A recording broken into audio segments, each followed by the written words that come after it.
Well, so you want to do something for your CBS blog or your website, or what do you want to do? Yeah, so are we like doubling? Yeah, I just wanted to talk to you because obviously you were there where all the action was.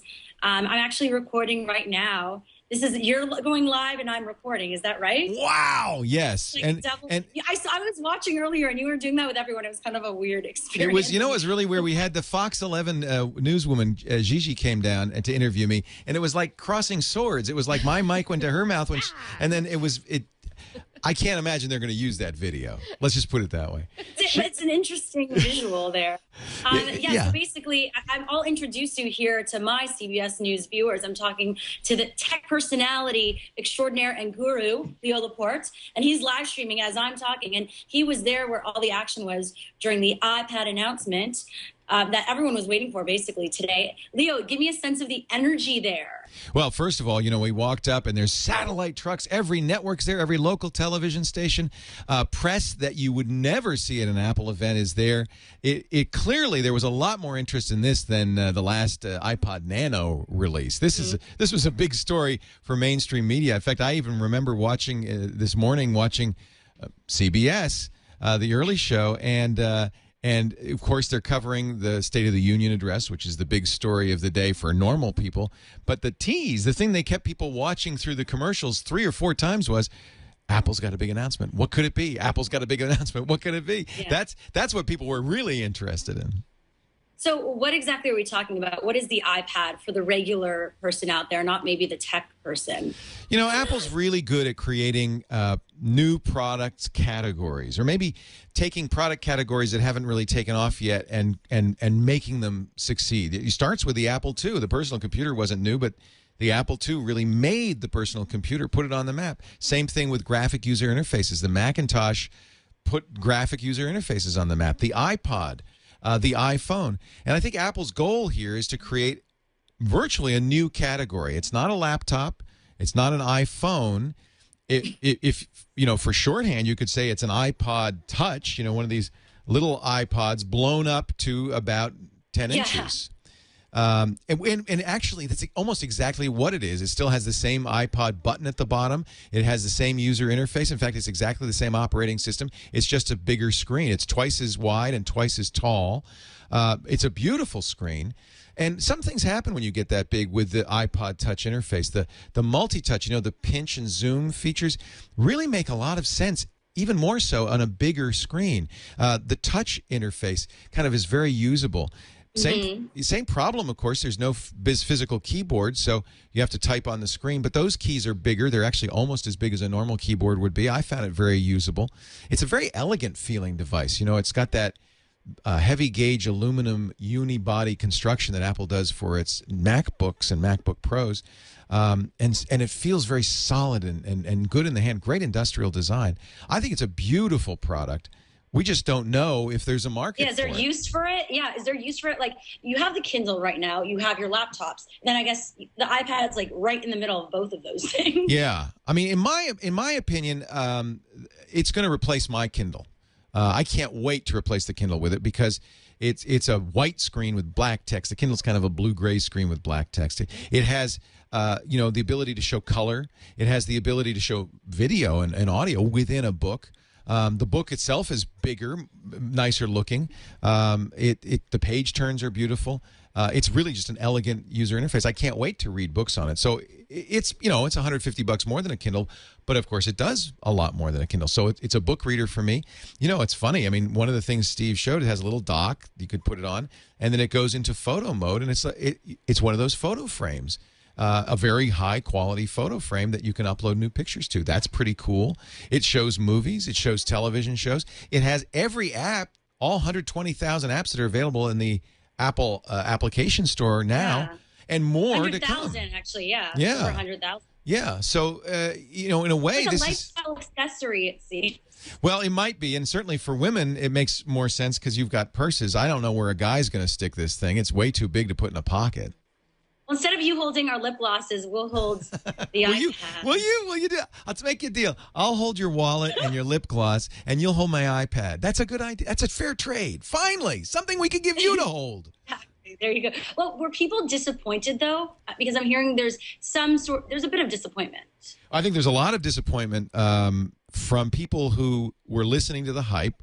Remember, all that talking that we did about all the things that it was going to have, and nobody really knew. So if you expected it to have a camera in it, for instance, you were disappointed. If you expected to have multi-touch, that you could, gestures like Minority Report, you were disappointed. If you thought it was going to have an FM radio, you'd be disappointed.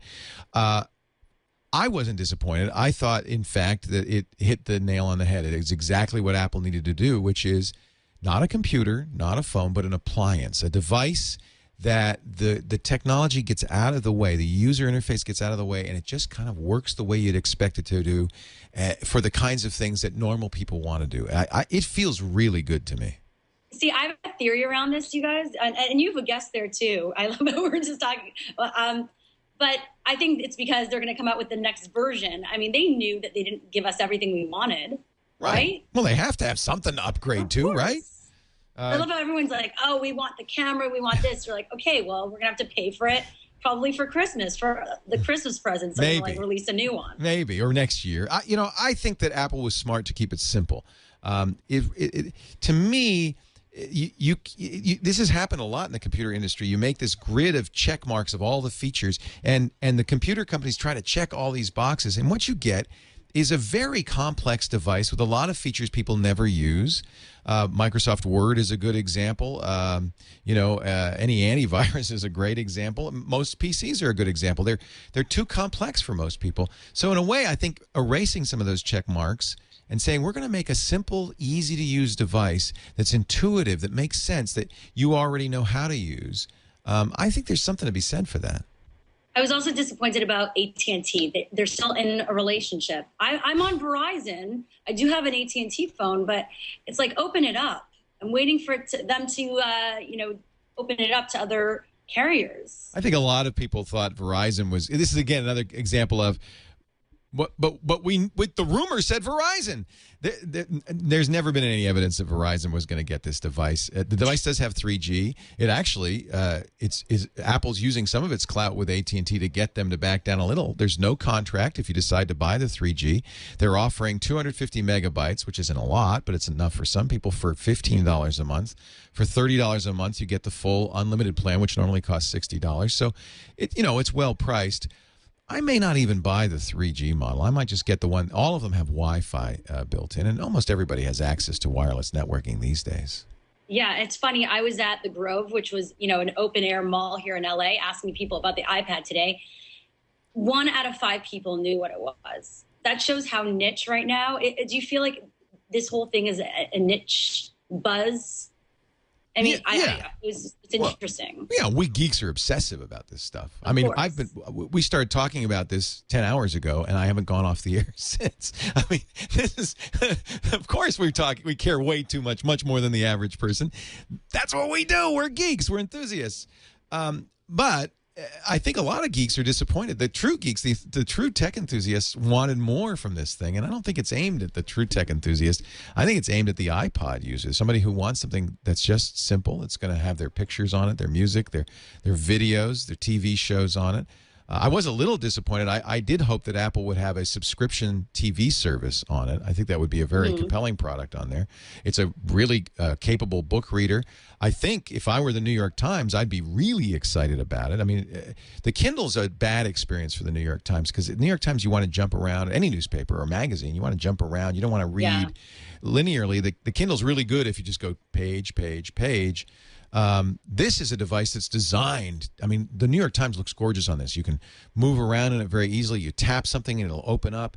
You can even embed video into the newspaper. I think this may be, if nothing else, it may be the revival of the newspaper industry. I'm sure they feel that way. Yeah, for media, it will help us all out a lot. Yeah. So people, in the next 90 days, it's going to be available? 60 days if you're willing to settle for the Wi-Fi only version. That's the version that's $499 for 16 gigabytes, $599 for 32, and $699 for 64. Then a month later, they're going to offer the version that has built-in GPS and 3G, wireless, cell phone networking, and you're going to add $130 to those base prices for that capability. I'll be honest with you. I'm buying it in 60. I'm just going to get the first one that comes out. You got to, because you're a geek. Yeah, I'm a geek, and I want it, and I think it's beautiful. And I know exactly how I'm going to use this. I'm going to be lying in bed, and I'm going to be reading on it. Maybe I'll watch a TV show. Maybe I'll send a quick email. This is going to be my in-bed breakfast table device. Exactly. I'm pretty sure it's going to be on many people's wish lists, not just the geeks and the technologists out there. Yeah, I could see my mom using this, loving it. Thank you so much, Leo, for talking to me. Thank you, Shira. Always great to talk to you. And come up, see us next time you're in town. We'd love to see you. Here, let me. I just closed that, but thank you. That's for my fun blog on CBSNews.com.